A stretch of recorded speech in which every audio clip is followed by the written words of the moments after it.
Hope you're having a fantastic week so far. It's so stinking hot here in Toronto that I didn't even bother to put on makeup because it just melts off. Do you ever feel like when you put on makeup in the dead middle of summer and it's like your skin's okay, that's today, or that's what it's been like all week. Hopefully you're having a great summer. It's slowly winding down. I'm not sure if you've noticed I get up really early a few times a week, and I notice at 6 a.m. it's a little on the darker side. Anyways, it's still summertime and there's still lots of time to enjoy yourselves and have a little vacation, staycation even. Anyways, I wanted to pop on here today because I've got my notes, because I like having my cheat sheet because it ensures that I cover all my important points. And today we're talking about the food police that's going on right here in between your ears. Does anybody know what the food police means? Okay, well, let me tell you, because this is really interesting stuff. So it's literally, food police is your inner judge and jury that determines how you're doing when it comes to your eating. Tell me if you're guilty of saying any of these things, or maybe you say other things that I haven't listed off. So things like, I shouldn't eat after 6 p.m. I shouldn't eat any carbs. They are bad for me. Eating dairy is bad for me. Bread is fattening. I shouldn't eat any chocolate. I better not eat that bagel, it has too many carbs, and so on and so on. Is anybody guilty of any of those things?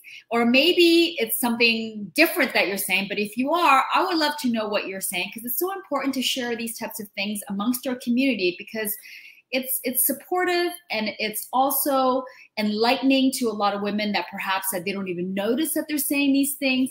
And this type of thinking or belief, it's really a belief, it's rooted in diet culture. And a lot of times that we don't even know that we're so entrenched, because that diet culture is so massive. Like, it is worth gazillion dollars. Here in North America. Canada is really no different than the United States. Just the numbers are smaller. However, it's equivalent. Like in the States, it's worth $72 billion annually. And in Canada, it's worth $7 billion. That's about right, because we're a tenth of the population, believe it or not. I had no idea, but it's true. We're only a tenth of the American population.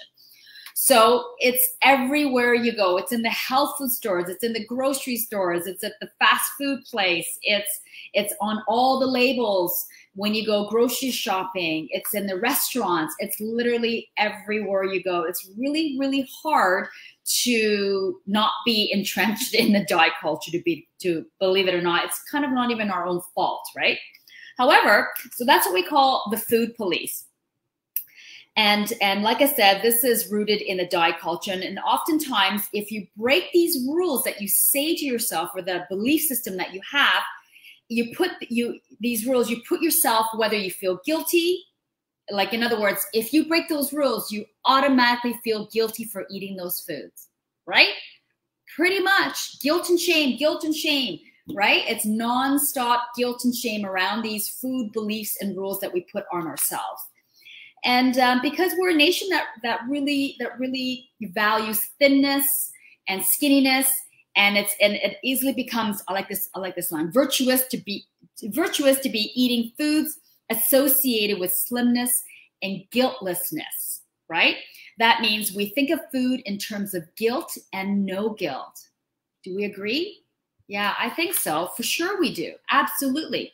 So how do you stop doing that? Well, first of all, you have to create awareness in your belief system. So this is what I do with all my clients, is I have them answer these types of questions. I want them to write down the belief system around the diet culture, what you believe in. Things like the things that I mentioned, I shouldn't eat after 6 p.m. All these rules that you put on yourself, that's a belief system that's entrenched in the diet culture. And so you got to write it out. You got to write out your current belief system, as well as your thoughts. So negative thoughts like, I can't believe I just did that. I can't believe I ate this. If I eat this, I have to exercise more. I better go work out for 90 minutes today because I had a party this weekend, and so on and so on. So writing those things is so important, because you need to see it on a piece of paper, or on a computer screen these days. I'm kind of dating myself here, but it's important to see it in writing. And it's only in creating that awareness that you can begin to change your belief system. So writing it out. And because when you change your belief system, you automatically change your feelings and your actions around food. It's very hard to change your actions when your belief system is something totally different. And that's one of the biggest mistakes that women make. You know, for example, we have these food rules, right? You have these food rules and you break them, yet you're just constantly spinning your wheels around and around. So you have to get to the core, and the core is getting to your belief system. So changing your belief system means writing it out, beliefs and thoughts. So they would obviously be in the negative. I do this. If I eat that, I feel like this, and so on and so on. And on another page, or on the other half of the page, you write down all the positives or a change in the belief system. And it's important to read this list on a daily basis. And you might want to even just pick one, right? So I always get people to rank them. Let's say you've got 10 things on your list. There's two ways you can tackle it. One is rank them from 1 to 10, meaning 1 is being the highest trigger that causes you the most amount of pain. So for example, I shouldn't eat any carbs. Meanwhile, you're dying for carbs every single day, right? So meaning that would be your number 1. And you always look at that statement, the positive statement around carbs. My body needs carbs. It's a macronutrient.